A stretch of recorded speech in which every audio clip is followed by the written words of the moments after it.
はいどうも皆さんこんにちは。今回は経済の近代化と松方財政についてお話ししていきます。明治時代が始まって経済の責任者となったのは大隈重信。しかしその大隈重信も明治14年の政変で政府を辞めたので、その後を松方正義が継ぎました。今回の主役はこの松方正義です。経済の話は久しぶりなので、まず最初に今までの振り返りから始めていきましょう。明治維新によって様々なものが変化していく中で、経済の制度も大きく変わりました。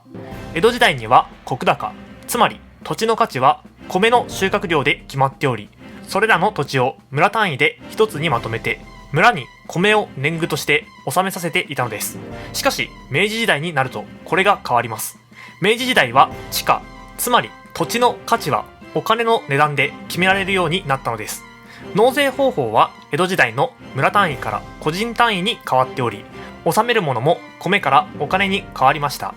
これらの変化は以前お話しした地租改正という改革によって成し遂げられたもので、明治政府が土地の値段とその土地の所有者を決めて、土地の値段の 3% を税としてお金で払うようにと命令した改革でした。しかし地租改正には重大な欠点がありました。インフレの時は政府に不利で、デフレの時は政府に有利となる制度だったことです。インフレというのはインフレーションの略で、物の値段が上がっている状態のことを言います。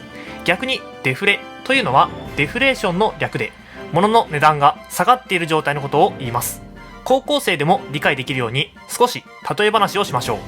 お小遣いが100円と決まっているとします。そんな時にお店に行ったら、昨日100円だったお菓子が今日は200円になっていました。100円では買えなくて困りますよね。これがインフレです。デフレはこれの反対です。昨日100円だったお菓子が今日は50円になったらどうでしょう。お菓子が2個買えて嬉しいですよね。これがデフレです。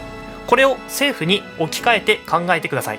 地租の 3% をお金で納めてもらった政府は、インフレになれば物が買えなくて困ります。反対にデフレになれば物がたくさん買えて嬉しいです。つまり政府の財政は物価に左右されてしまうようになっていたのです。となると問題になってくるのは、この頃はインフレとデフレどっちだったのかということでしょう。インフレであれば政府に不利で、デフレであれば政府に有利だったのですが、この頃はなんとインフレでした。つまり政府に不利な状態だったのです。なぜインフレだったかというと、たくさんお金を吸ったからです。明治維新で行われた数々の改革は当然ですがお金が必要でした。特に西南戦争でたくさんのお金を必要とした政府は4200万円の俯瞰紙幣を発行していたのです。これがインフレの原因でした。さて、今出てきた俯瞰紙幣という言葉ですが、少し難しい言葉なので説明を入れておきます。漢字を見たら予想できると思いますが、引き換えることができない紙のお金のことを俯瞰紙幣と言います。これと反対の言葉として、引き換えることができる紙のお金のことを打漢紙幣と言います。ちなみに打漢紙幣は何と引き換えることができるかというと、金もしくは銀でした。金との打漢を保証する制度を金本位制、銀との打漢を保証する制度を銀本位制と呼びます。対する俯瞰紙幣は交換を保証する必要がありません。打漢紙幣だと保有している金銀の量に応じてしか紙幣を発行することはできませんが、俯瞰紙幣だとお金を刷ろうと思えばいくらでも刷れるわけです。さて、話を戻しましょう。西南戦争でお金が必要になった政府は俯瞰紙幣をたくさん印刷したという話でした。世間に出回っているお金の量が増えると、物を売っている商人はどう思うでしょうか。みんなたくさんお金を持っている、値上げしても売れるだろう、こう思います。こうして物価が上がり、インフレが起きるわけです。インフレで困るのは先ほど言った通り政府です。このようにして政府は財政難になってしまったのでした。では、米を作っている農民はインフレでどんな影響を受けるのでしょう。結論から言うと、農民にとってインフレは嬉しいことでした。なぜかというと、農民は米を作っていたからです。インフレになれば物価が上がる。そうなると当然ですが、米の価格も上がります。米を作っている農民は米が高く売れるようになって嬉しいのです。少し計算してみましょう。地租改正によって決まった税率は地価の 3% でした。しかし以前の動画でお話しした通り、伊勢暴動によって 2.5% に引き下げられています。3% から 2.5% になったということは、これだけで負担は6分の5に減っています。その上、米の価格が上がり2倍になっていたので、実質的には2分の1の減税。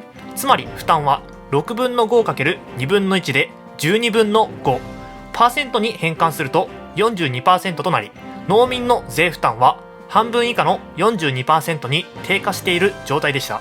わかりやすく言うと、本来は100円の税を払わなければいけない人が42円の税を払えばいいという状態になっていたわけです。さて、このままだと政府は困ります。農民たちの税負担が少ないということは、裏を返せば政府の税収が少ないということです。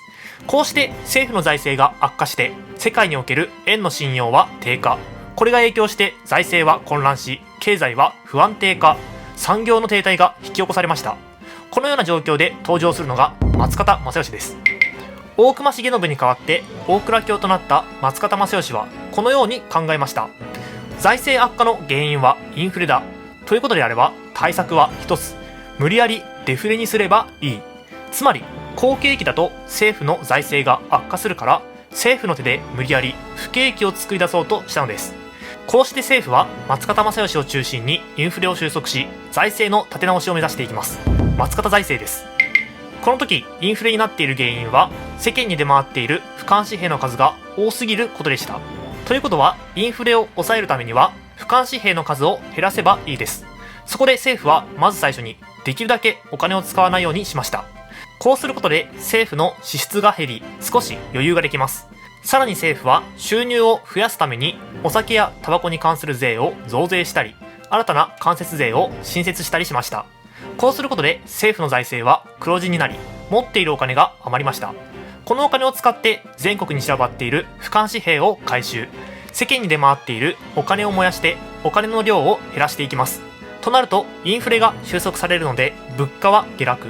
こうして政府の思惑通り不況が訪れました。さて、政府が財政を立て直し、日本経済は復活しましたが、農民の立場から見るとこれは悲惨な状況です。何せ政府の力で無理やり不景気にしたわけですから、当然のように米の価格も落ちています。となると困るのは、米を作っている農民たちで、生活が立ち行かなくなった農民たちの中には、追い詰められて子供を殺した者や、気が狂って自殺した者もいました。中には政府に対する反発からクーデターを起こそうとし、軍隊に鎮圧されるような人々もいました。これが前回の動画でお話しした民権運動の激化事件の原因の一つです。多くの農民の犠牲によって日本は財政を立て直しましたが、二度と繰り返してはいけません。ということで、松方正義は経済の制度を整えていきます。今回の政府財政の悪化は、不換紙幣が増えたことが原因でした。その反省を生かして打換紙幣へ転換しようと考えたのです。ということで、松方正義は紙幣の発行に注目します。そもそもこれまではどうしていたかというと、政府にお金がなかったこともあり、民間銀行に紙幣の発行を任せていました。国立銀行です。国立と書いてあるから紛らわしいけれど、国ではなく民間の銀行です。じゃあなぜ国立というのかというと、アメリカのナショナルバンクに倣って作った銀行なので、ナショナルを国立と和訳したからそのように呼ばれているという経緯があります。何にせよ国立銀行という名前の民間銀行が紙のお金を発行していたということです。この制度を改めなければ、そう考えた松方正義は対策を打ちます。こうしてまず最初に行ったことが日本銀行創設です。政府はこれ以降国立銀行は紙幣を発行してはならないと宣言し、国立銀行は普通銀行に転換、お札を発行できるのは日本銀行だけという制度にしていったのです。こうすることで政府は日本銀行を通して金融政策を実行できるようになりました。その後政府は不換紙幣から打換紙幣への転換を行います。打換銀行券条例です。この条例によって日本銀行から銀貨100円と交換できる銀打換券が発行され、銀本位制が確立しました。本来であれば金貨との打換をしたかったところだと思いますが、まだ当時の日本は打換できるだけの金貨を持っていません。ということで、とりあえず銀打換が始まったのです。こうして松方正義は近代的な経済制度をある程度整えていきました。一段落ついた政府は今まで政府の手で運営していた鉱山や工場を積極的に商人に対して払い下げを始めます。こうして鉱山は主に三井が、造船は主に三菱が払い下げを受け、民間における近代産業の発展に大きな役割を果たしていくことになるのです。さて、いかがだったでしょうか。明治時代の初期はインフレにより政府の財政が悪化して農民の生活は好転していました。その影響で農民たちが自由民権運動に参加していたのです。